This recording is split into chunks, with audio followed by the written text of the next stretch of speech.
আসসালামু আলাইকুম ভিউয়ার্স, সবাই কেমন আছেন? আশা করি ভালো আছেন। আজকে আমি ঘুরতে গিয়েছিলাম আমাদের ঐতিহ্যবাহী চট্টগ্রাম ইউনিভার্সিটিতে। দেখতে অনেক সুন্দর লাগে চট্টগ্রাম ইউনিভার্সিটি। এক সময় আমার অনেক স্বপ্ন ছিল যে চট্টগ্রাম ইউনিভার্সিটি পড়ালেখা করব, কিন্তু ভাগ্যের পরিহাস, কিন্তু চট্টগ্রাম ইউনিভার্সিটিতে আমার কিন্তু চান্স হয় নাই।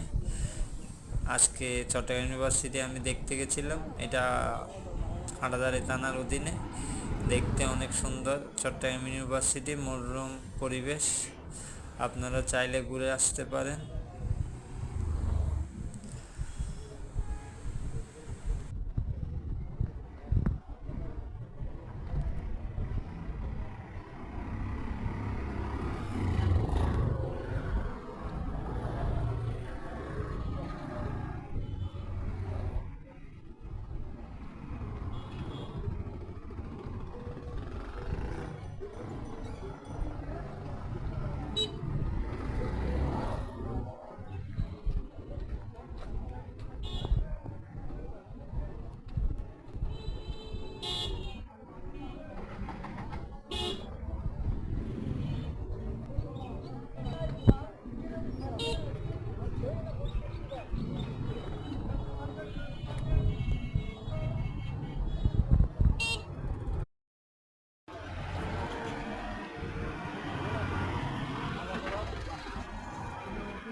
আসুন আইটি আসুন আইটি